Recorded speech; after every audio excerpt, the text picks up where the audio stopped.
Hello guys. तो कल हम लोग एक क्वेश्चन सॉल्व किए थे और आज एक और क्वेश्चन सॉल्व करते हैं। ठीक है, वो थोड़ा इजी था, उससे थोड़ा डिफरेंट है, इसमें कैलकुलेशन है। तो क्वेश्चन पहले पढ़ लेते हैं क्या लिखा हुआ है। Maurya club has 300 members paying subscription 10 rupees per month. ठीक है, 300 मेंबर्स हैं। ठीक है, पहला कैलकुलेशन। मेंबर्स हैं, सब्सक्रिप्शन 10 रुपीज़ देते हैं, पर मंथ देते हैं।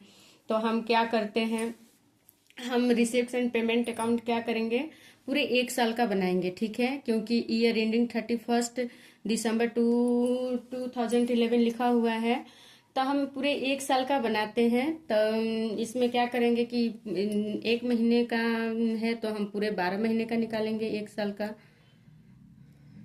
तो ये हो जाएगा आपको 3,000 12 36,000 हो जाएगा। दूसरा कैलकुलेशन क्या दिया हुआ है, the club has fix deposit. Club में 80,000 का फिक्स डिपॉजिट है। ठीक है, और 10% पर एनम के हिसाब से है इन ए बैंक। बाकी भी नीचे देख लेंगे कितने महीने के लिए है क्या है। ठीक है, देख लेते हैं, एक बार क्वेश्चन पढ़ लेते हैं। इंटरेस्ट 9 महीने के लिए, receive 9 months on bank fix deposit. ठीक है, तो 12 महीने में से 9 महीने का ही है, तो ये हमें कितना हो जाएगा, 80,000, 6,000 रुपये होगा। क्वेश्चन नंबर 3 है, कैलकुलेशन नंबर 3 में क्या कह रहा है, the club rent some portion building. अच्छा, बिल्डिंग से 2,000 रुपये पर डे मिल रहा है रेंट। तो हमें देखना होगा कितना दिन दिया गया है। ठीक है, अच्छा यहाँ लिखा हुआ है, during the year building was rented for 10 days. एक साल के दौरान 10 दिन के लिए ही रेंट पे क्या था, हाउस था। ठीक है, तो ये मेरा कितना हो जाएगा, 20,000 हो जाएगा। ठीक है, और भी कुछ है इसमें, 40 मेंबर्स। अच्छा एक चीज़ और है, हमें ये टोटल 300 मेंबर्स हैं जो कि सब्सक्रिप्शन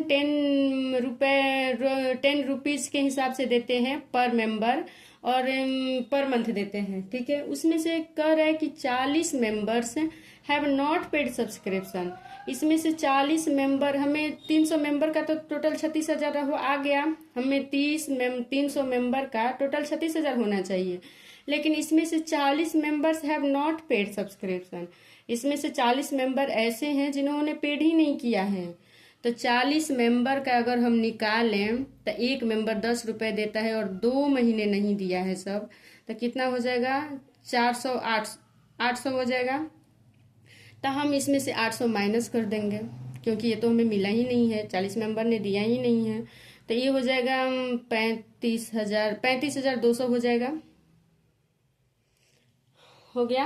अब हम क्या करेंगे, finally receipt and payment account बनाएंगे। ठीक है, तो देख लेते हैं रिसिप्ट एंड पेमेंट अकाउंट कैसे बनाया जाता है।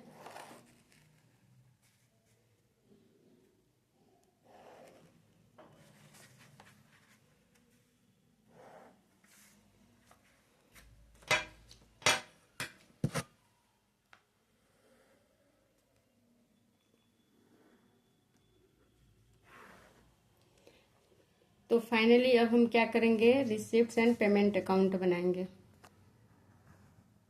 ठीक है, क्वेश्चन भी पढ़ेंगे, पढ़ पढ़ के बनाएंगे। तो क्या कह रहा है, पहला है 1 जनवरी 2011, ये है। अच्छा यहाँ लिख दें, रिसिप्ट अमाउंट पेमेंट्स अमाउंट्स। ठीक है, अब क्या करें, 1 जनवरी, इस साइड हम 2 लिखते हैं, इस साइड बाई लिखते हैं। तो 2 बैलेंस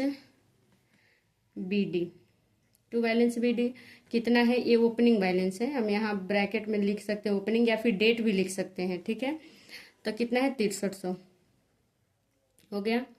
इंटरेस्ट हमें कितना मिला है, रिसिव्ड हुआ है कितना, 9 महीने का हमें यहाँ 6,000 रुपये मिला है। अच्छा सॉरी, इसमें दिख नहीं रहा है, 6,000 मिला है। दूसरा क्या कह रहा है, 2 सब्सक्रिप्शन भी मिला है हमें, सब्सक्रिप्शन रिसीव्ड हुआ है कितना, शॉर्टकट में हम लिख दे रहे हैं। सब्सक्रिप्शन कितना मिला है, 36,000 होना चाहिए 300 मेंबर का, 40 मेंबर तो दिया ही नहीं, 800 तो माइनस हो गया, 35,000, 35,200। और कुछ है जो मिला है हमें, हाँ रेंट मिला था, ठीक है, रेंट हमें 20,000, तो रेंट भी रिसीव हुआ था 2,000 रुपये पर डे के हिसाब से 10 दिन के लिए, तब 20,000। इस साइड का तो हो गया। अब इसमें इस साइड क्या बच गया, इस साइड हम क्या लिखते हैं, बाई का यूज करते हैं, ठीक है। तब बाई बैलेंस, यहाँ बीडी था, बाई सॉरी इसमें क्या था जी, पेड है, बाई सैलरी है, सॉरी बाई सैलरी कितना दिलाया है, 28,000 रुपये। फिर क्या है, बाई अदर एक्सपेंस है, अदर एक्सपेंसेस भी है इसमें जो कि 17,000 है। और क्या है, फर्नीचर भी खरीदाया है, ठीक है, तो बाई फर्नीचर। हमें ये देखना है कि हमारे इनफ्लो हो रहा है कि आउटफ्लो हो रहा है, ठीक है। नॉन प्रॉफिट ऑर्गेनाइजेशन में जो भी ये सब एक्टिविटीज है, तो इससे इनफ्लो हो रहा है कि आउटफ्लो हो रहा है। तो हम सैलरी पेमेंट करेंगे तो आउटफ्लो होगा कैश का, अदर एक्सपेंस कोई भी खर्च करते हैं तो कैश का आउटफ्लो होगा, फर्नीचर खरीदेंगे तो फर्नीचर आएगा, उसके बदले में कैश हमें देना होगा, कैश का आउटफ्लो होगा। तो ये सब पेमेंट साइड आ जाएगा, और जिस इनफ्लो रिसिप्ट साइड, ठीक है। तो फर्नीचर कितने का खरीदाया है, फर्नीचर 15,000 का खरीदाया है। अब हम इसको ये टोटल मेरा हो गया जो भी इसमें इंफॉर्मेशन दिया हुआ है। अब हम इसको क्या करेंगे, टोटल जोड़ देंगे, ठीक है। तो जोड़ेंगे तो ये होगा आपको टोटल 67,500, ठीक है। और इसको जोड़ते हैं तो ये होता है आपको 20, 30, 40, 50, 60, ये 60,000 ही हो रहा है। तो इसमें हम क्या करेंगे कि बाई बैलेंस CD, ये क्या है हमारा, क्लोजिंग बैलेंस है, क्लोजिंग बैलेंस बोलिए, या फिर इसको डेट भी डाल सकते हैं। तो ये मेरे कितने का डिफरेंस है, इसमें 67,500 आ रहा है, इसमें सिर्फ 60,000 ही आ रहा है, तो टोटल डिफरेंस है 7,500 का डिफरेंस है, ठीक है। तो अब इसको ऐड कर देंगे तो ये भी हो जाएगा 67,500, ठीक है। तो फाइनली हमारा रिसिप्ट एंड पेमेंट अकाउंट बन गया। और नेक्स्ट क्लास में हम इनकम एंड एक्सपेंडिचर अकाउंट पढ़ेंगे।